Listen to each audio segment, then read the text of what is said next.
Welcome to the Parallel World Library, where we explore strange and fascinating stories in other dimensions. Now, let's relax your body and take your mind to another world. Number 13, Mink Street. By TunaV, this is a story about the world of magic and ghosts with religious colors. Mysterious, attractive, and also profound. Chapter 1. Under the Bed. 1. Under the dim streetlight, Jeff flicked a nearly burnt-out cigarette into the gutter on the ground. Immediately, his eyes darted left and right while, out of habit, he used the sole of his leather shoe to grind the cigarette butt, rubbing back and forth. Tss, damn it. Jeff swung his foot forcefully, forgetting that the sole of his shoe had long since worn so thin it was almost breathable. This time, he burned the bottom of his foot. The night wind, wrapped in cold, blew back and forth across the street.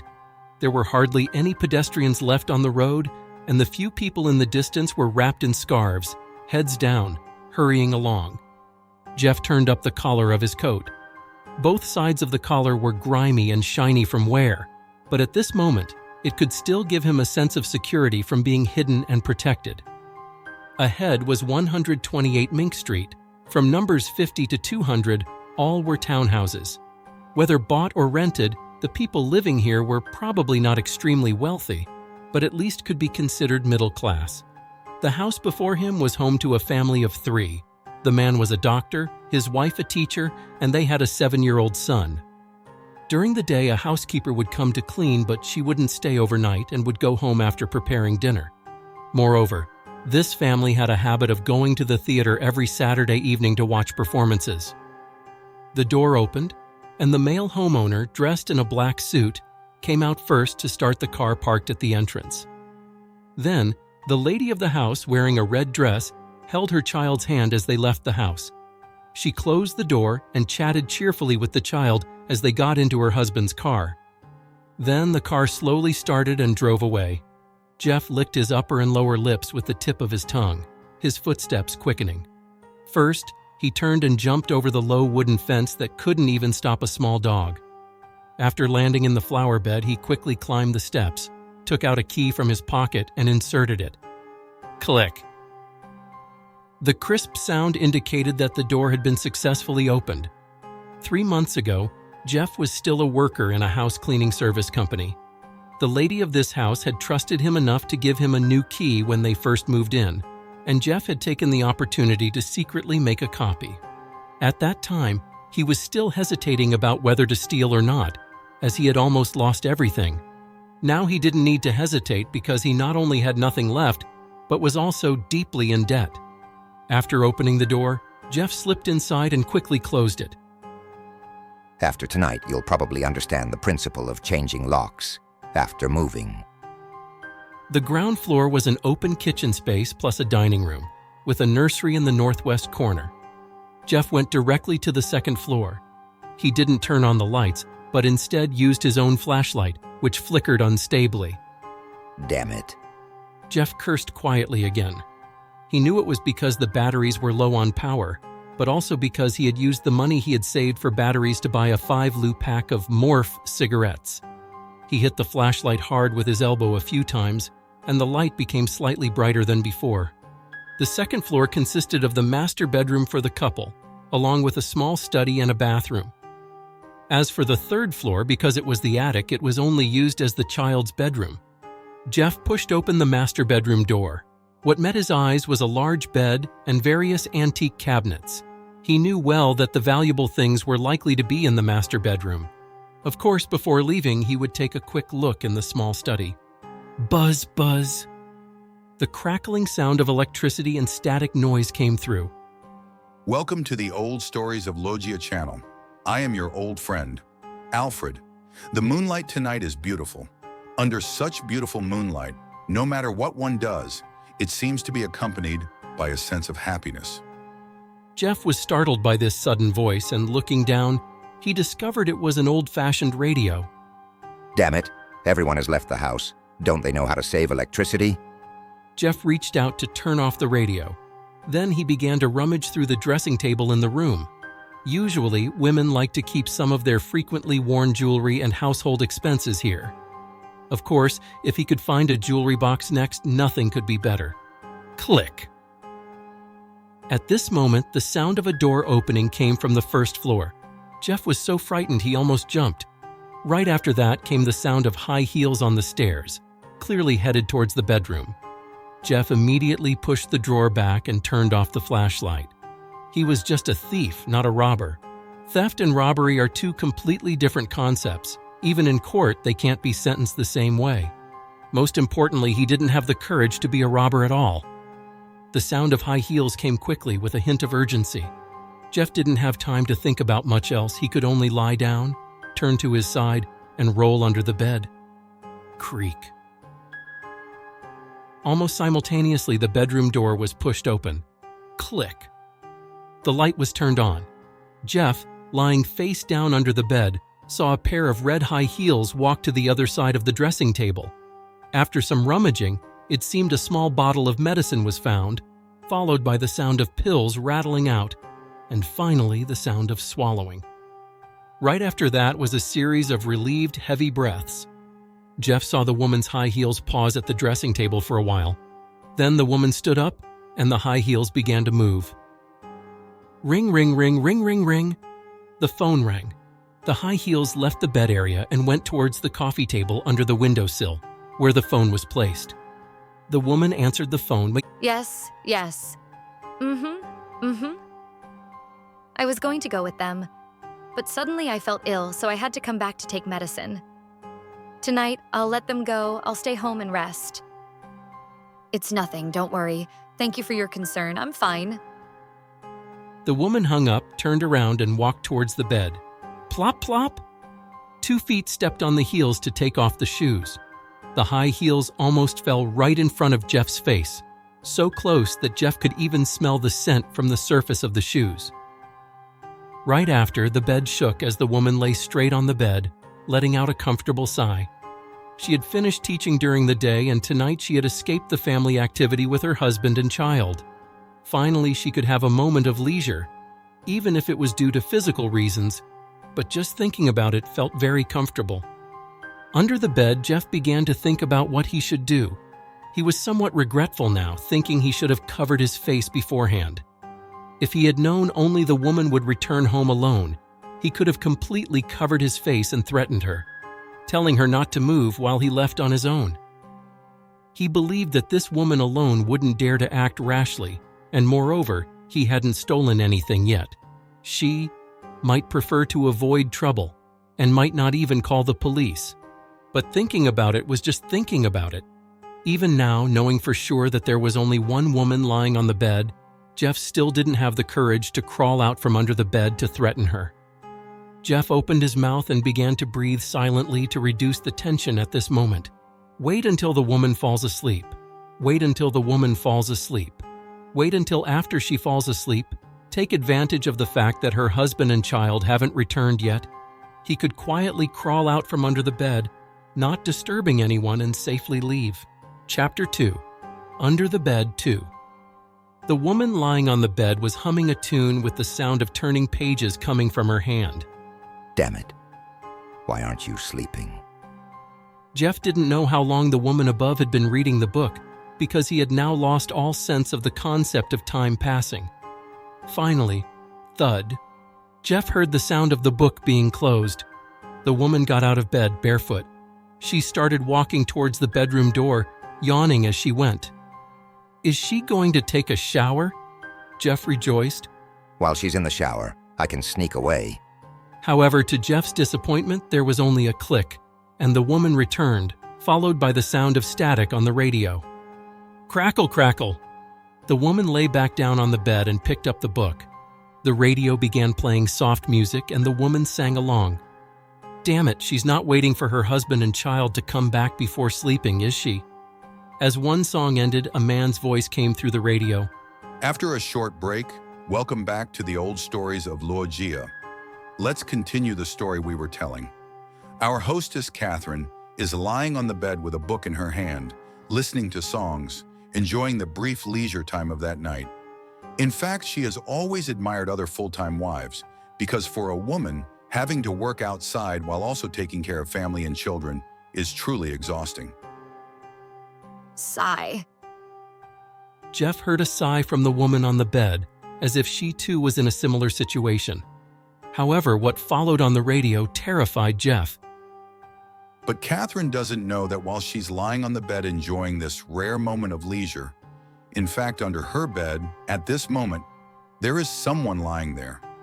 Jeff? The woman. The sighing on the bed and the sound of turning pages suddenly stopped. Along with the pause, the sound from the radio also halted, as if the signal was poor or this old-style radio was experiencing some issue. Static noise once again filled the air. Jeff's heart had now almost leapt into his throat. He only felt that the atmosphere at this moment was too quiet, making it a bit difficult for him to breathe. Ha ha, ha ha. Laughter came from the woman on the bed as if to ease her own embarrassment. Of course, the main purpose was still to resolve the kind of pressure that comes from scaring oneself. If circumstances allowed, Jeff really wanted to join in with a laugh. Listen, ma'am, don't listen to that bastard on the radio talking nonsense. How could there possibly be anyone under your bed? However, right after, Jeff saw a foot slowly and probingly extend downward. The woman was moving her body to the edge of the bed. Jeff looked at the foot, slowly clenching his fist. He saw that the woman's toes also seemed tense. The woman seemed very much to want to get off the bed and look under it. Jeff also knew clearly what she would see if she did, but the woman's foot, after touching the floor, slowly withdrew. Phew. Jeff breathed a sigh of relief internally. Without realizing it, his head was already covered in cold sweat. But as he panted, having to deliberately control it, he hated this scene to death, hated this situation to death. He even hated himself to death for deciding to come here to steal. Perhaps after 5 minutes? Jeff didn't know if it was 5 minutes or not. He had no watch, nor could he count time under the bed. Suddenly, Jeff saw a strand of hair drop down from the bed. Jeff under the bed could almost visualize this image. The woman on the bed was gradually sticking her head out to look under the bed. The hair grew longer and longer, more and more. The front strands of hair had almost touched the floor. Jeff stared blankly at this scene, unclear how to face this situation. Should he kneel down and beg, pleading with the woman to let him go? Or should he use the most aggressive, threatening tone to keep this woman quiet while he leaves? It seemed the first option suited him better. The hair touched the floor. Then, the woman's forehead slowly appeared in Jeff's field of vision. A little lower, a bit more, just a little more, and Jeff would be able to see the woman's eyes. But this also meant that the woman could see him under the bed. Jeff held his breath. The anxious, tense emotion at its peak had made him forget about breathing at this moment, only staring intently at the woman's forehead that kept moving downward. Then the woman stopped. It seemed that the woman was also terrified of what she would do if she really saw someone under the bed. Although she knew clearly that taking a quick glance was the best way to dispel doubt and fear, she, herself, didn't dare to look. The woman's hair that had drooped to the floor also began to move back up, and her forehead disappeared from Jeff's view. The woman lay back on the bed and started panting. Jeff finally realized that he had been holding his breath for a long time. He opened his mouth and began to welcome the air in silence. Chapter 3, Under the Bed 3. His head was a bit dizzy, and tears were beginning to form in the corners of his eyes. He wanted to cry. Right now, he wanted to be back on the street. Even facing the cold wind, he could comfortably sit next to a flower bed, smoke, spit phlegm, and even loudly and boastfully hawk and spit. Who knows how long it had been, but there was no more movement on the bed.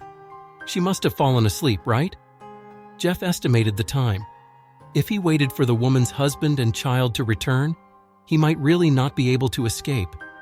He was already so frightened by one woman. When the man returns, he would probably lose all his courage. She's sleeping. So, should I leave now? Jeff began to move his position slightly. He had been lying on his side under the bed. Now he first carefully flipped onto his back, then immediately began to slowly inch his body, bringing the upper half of himself gradually out from under the bed. This trembling sensation made Jeff feel like he was a giant toad. His left hand pressed on the floor, his right hand placed on the side of the bed. Many parts of his body began to exert gentle force, pulling himself out from under the bed bit by bit. The first thing to emerge was Jeff's head. Earlier, the reason for turning his face upward was that when leaving the underside of the bed, Jeff wanted to ensure his line of sight could catch any movement on the bed. If he had crawled out face down first, and the woman on the bed suddenly let out a piercing scream behind him, Jeff felt he would be scared to madness. Slowly moving outward, he saw the bed. He saw the woman's hand lying beside the bed. Gently moving outward, he saw the woman's hair. She must have fallen asleep. She'd better be asleep, surely. It's just that her sleeping position wasn't good. Her husband wasn't home now, so she should be sleeping in the middle of the bed. Continuing to move carefully outward, Jeff's body suddenly stopped. Because he saw the woman's hair had a difference in length, and this difference meant the woman wasn't lying down sleeping. Instead, she was lying face down at the edge of the bed, and she was raising her head. Who raises their head high while sleeping? So now she was wide-eyed, looking at the floor in front. If you continue to move out, your eyes are very likely to meet hers. In an instant, Jeff only felt his scalp go numb. He very much wanted to decisively pull his body completely out from under the bed, but he didn't have the courage. In the end, he could only very dejectedly once again slowly move himself back under the bed. When his head was once again hidden by the bed frame, his suspended heart finally dropped. This space under the bed gave him an extremely safe feeling, like returning home. Right after, the sound of a car engine came from outside, and then immediately, it shut off. Then came the sound of the door opening on the first floor, along with the laughter of a child. The man and the child had returned, but Jeff still didn't feel he was finished. He even felt relieved. He even hoped to be found, then rush out, be caught and beaten by the man, then have the police called to arrest him. But no matter what, even going to a police station cell would be infinitely better than the present situation. A series of footsteps began to climb the stairs. The bedroom door was pushed open. Jeff's face was just turned towards the bedroom door. He first saw a pair of children's sneakers. This type of sneaker, when he was young, 5 or 6 years old, he had also very much wanted to have. Expensive, but wearing them would make one feel much more confident. Right after, he saw a pair of men's leather shoes. Very fine, not the fineness of newly polished shoes, but the fineness of fresh leather. Today's performance was quite good. But I feel a bit tired, Papa. Wait until you grow up more, and you'll understand. How about this? Next week, Mom and Dad will take you to the zoo, okay? Really? Of course. Mom, did you hear? Dad said next week he'll take me to the zoo. I heard. George, go wash your face. It's time for bed. Honey, take our son to bathe now. I will make the bed for George. A pair of red high heels stepped out. Jeff only felt that the atmosphere of this home was truly warm. If only he had had such a warm home before, how nice that would have been. All right, wash your face and brush your teeth. Let me adjust the radio a bit. It's time to listen to some stock market news. The man seemed to fiddle with the radio antenna. The static noise that had long since blended into the night suddenly grew louder, then immediately disappeared. That was a wonderful bedtime story, wasn't it? Everyone, anywhere, has their own companion and will never be lonely. Well, thank you for listening to Luojia's Old Stories tonight. The next program is Stock Market News. I believe you're about to get rich. On the radio, light music began to play, transitioning between two channels. Get rich. Haha, get rich. Jeff only felt it was very funny. If he hadn't listened to his friend and sold the house his father left him to buy stocks that were sure to skyrocket, how could he have fallen to this state? At this moment, the family of 3, the man took his son to the bathroom while the woman went upstairs to make the bed for their son. This was his chance. Leave from under the bed now, quickly down the stairs, open the door, quickly out, and he would be safe and free. Jeff had decided. As his 2 hands pressed against the floor, preparing to exert strong force, his body suddenly stiffened. An image suddenly appeared in his mind. It was from earlier, when the woman came in from outside the room, returning with her husband and child. So the woman still lying on the bed, who was she? Wasn't she lying on the bed? So when the family of 3 returned earlier, why didn't they discover her? Shh. From behind his neck came a very small sound, a cold breath, gently caressing the nape of his neck. Jeff, somewhat surprised, slowly turned his head. There under the bed, almost pressed against his back, he first saw a pair of feet. Then sliding his gaze down, he saw a face. No, he only saw a pair of feet and a face between those feet. And that's the end of today's story. What will happen to Jeff? Follow the next chapters to find out. In the next part, we will meet the main character of this story, Karen. Remember to hit like and subscribe to the Parallel World Library to discover more mysteries of 13 Mint Street. Thank you.